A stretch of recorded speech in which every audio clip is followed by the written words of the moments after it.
All right, we're live. Thanks for joining the first episode of Business Cash on YouTube. This how to for small business is why the time is right for YouTube and small business. So, thanks for joining. I hope this is the proper platform. We look forward to having a lot of shows coming up. But for now, let's just talk about you for a second. If you have a solution, you get to the end of this and you're a small operator. Uh, and you think that perhaps YouTube is right for you, then we'll give you a couple of options at the end to get in touch. You can come on the show. There's no fees or anything like that. We just are looking for solutions and people and small operators to come and talk to us, get your message out. So that is the challenge. And that is the reason for this how to. All right, now it's time to cue up some music and move some equipment, some microphones around. Look, this is our first episode, and we really thought it was time to get the show on the road. So we had one technical challenge with Microsoft. That being the audio didn't follow the video as we thought. So we had to do a bit of a workaround. I'll switch some things around in just a second. I'll be back, and here's who's coming up. Hello. I'm Rex, host of Business Cash, and thanks for joining the show about business owners and freelancers, where I stream their solutions and stories to you.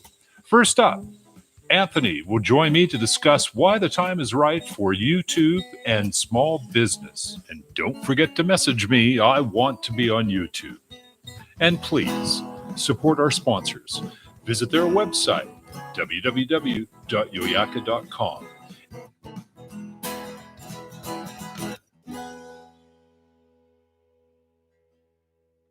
We're going to talk to Anthony today, and he's going to give us his insights on why YouTube is right in small business. Good day, Anthony. How are you? I'm doing well. Thanks for having me. I appreciate it. Thanks for taking the time out of your busy schedule. I actually found you on YouTube, and I was really excited when I came across your video. It just popped up on my screen, and there you were talking my language. So I reached out to you. I mean, we don't often do that. You know, you see things and you don't often reach out to people, but that's just that's how much it resonated in my head. So thanks for agreeing to come on the show. Anthony, start us out. Why is YouTube right in small business? Yeah. So first of all, there's something like 2 billion users on YouTube. So obviously those 2 billion users are not all in your target market. It'd be wonderful if they were, but with that big a chunk of people, your target market is in there somewhere, and they're consuming content. I don't have numbers on that number of hours of content people consume each day, but they are looking for content. They're looking for answers to their questions. They're looking for all kinds of things, and you can really get in front of them with video. Another thing, YouTube is the second largest search engine, second only to Google, which Google's always the monster in the room, but YouTube offers you another great. It's how I found you. Yeah, it's how I found you. So that I can attest to that. It worked for me. Yeah. So why does it? So the question really is, so why does it make sense? So some of these things, the search engine and all of that, but it could be a bit daunting. Why do you think it makes sense for the small businessman? Yeah, and I think a lot of times small businesses shy away from video because they associate video with a high cost, as a really high cost marketing tactic. But that's really changed these days. Yeah. You have 4K on your phone. You're able to get a tripod and the right lighting and different equipment. You can really shoot it without spending tens of thousands of dollars on a video. If you have the budget, that's great. But if you don't, small businesses can really benefit. It's hard to be heard as a small business, I think, and simply optimizing your site for search with text is great and it's important. But taking it to the next level and offering your business another opportunity to be found, offering a more engaging way to connect with your audience is really important. You don't have the marketing that a bigger company has, so you need to find more creative outlets to get your name out there. Video is a really great medium. So you hit on a point. So I'm a small operator. It's really tough to differentiate against some of those bigger operators out there that have budgets and staff, and so I'm a small operator. What can I do to differentiate? And I think what you need to do, you know who your competitors are. Essentially, you dig in, you find out, this is my target audience. What are they looking at? What videos are they watching? Who are they watching? Who are their people that they're focused in? It doesn't have to be people. It could be product videos or thought leadership videos or looking at demo videos, whatever the case may be. Find those videos and find out where the gaps are and answer those questions and fill those gaps. So you create content, video content that provides the answers, provides the value that's not there with the company. And gradually, as you get that content in front of that audience, there's an area where they might be getting some of their answers over here, but they're missing this whole area here. Right. And that's where you kind of can find your niche and jump in and create video content that fills that void. Right. So and that's a great way to do it. But there's also one of the things you want to do is you want to add some enhancements to it. So animations, music, things like that. Good news is you don't have to spend thousands of dollars to do that. There's all kinds of great apps. They're really affordable, whether it's a monthly fee or a one-off fee or something like that. There's some really great apps. One that comes off the top of my head is Flex Clips. Very, very affordable. I can't think of the phrase off the top of my head right now, but an easy way to add animations into your video and enhance the quality of it. All right. So give me an industry perspective. We talk about the big guy all the time. What about the little guy? Help me out with some industry perspectives. You've been across town and around the block. What's your thoughts? Yeah, so let's look at it from one industry I've been in, the software as a service space. So if you're just getting started out, you're a startup business, you don't have the resources that a major company has. You have a smaller sales team. One great type of video to me is creating a product demo. So rather than having to have this giant sales team who can be there to execute these in-person demos or on video conference demos, you have a 10-minute video ready to go, and you have all the value that the platform adds. You have highlights of the certain sections and how to work through those, so people can visualize themselves.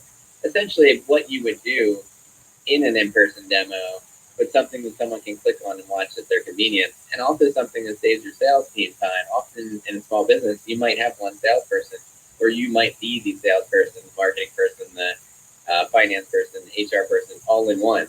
Right. So to have the video you can send out to somebody rather than schedule a time, it's really, really valuable. So that's create a piece, cover off all your value add, all your benefits, all those things that you would do in that maybe an elevator pitch.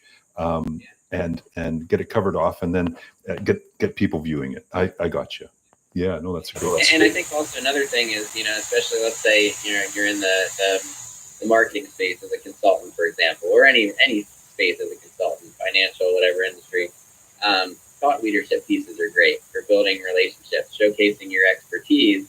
If they're gonna work with you one-on-one, you're able to showcase your expertise, but also your personality. So they can look at you and say, wow, this person knows what they're talking about, but I also like this person, and I think I could work with you. You don't just want someone who talks a good game or knows what they're talking about. You want someone who you're going to appreciate working with and you can tolerate as well. Yeah, it's useful getting your name out there. You're a good example of this.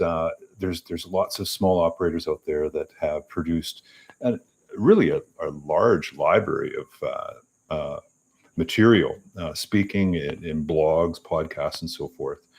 One of the notions that I'm hoping people can pick up on is to recirculate some of that content into something just a little different. They don't have to vary out too far from their blog, but produce a short clip on that blog. You can feed that back into the blog as a link.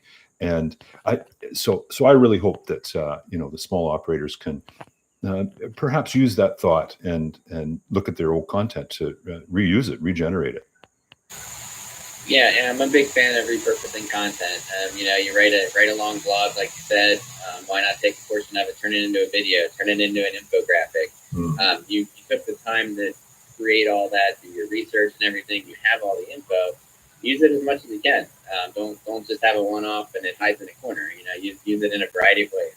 Yeah. So that talked on my last question that just touched on it, which was how do we do this on a budget? So that's the first thing that we run out of is money as a small operator. So how do we do it on a budget, and how do we, if you can, stick to that budget? Yeah. So I think that as far as sticking to a budget, some small businesses don't have any choice but to stick to the budget because they don't have anything outside of that budget. But I think if you look at you don't expect to produce the next Spielberg film, essentially. You go in there, these phones have 4K. They're shooting in 4K these days. You have phones that are better than a lot of cameras out there. So you have your phone already. You can get a nice little tripod. I have one that I use. Get that set up so that nice framing and nice and professional. I still like the horizontal. I know there's a trend to go vertical now for the different social media channels, but I still stick to horizontal. I get some old school like that. But two things I do recommend if you have the money. You yourself have audio equipment. You have a more complex setup there. If someone doesn't have the budget, they can have a little bit of a smaller. You can at least get a little boom mic that goes from the phone. That pulls the audio in a little bit better and gets rid of some of the background noise and so on. Those aren't that expensive, and then you can kind of gradually build up your equipment as you go. And if you can, a little bit of lighting is good as well. And you don't need a big lighting set either. Just something to kind of, if you're in a room with fluorescent lighting, for example, something where you can shut those off and pop a different light on. Now, if you're outside or you have a nicely lit room, it's okay, but if you're in a room with bad lighting or you have an odd lighting, it's good to have something that can get rid of the shadows and things like that. So, for $100, $200, you can get this equipment. You have it then. You don't have to buy it for each production. You have it going forward for as many productions as you want.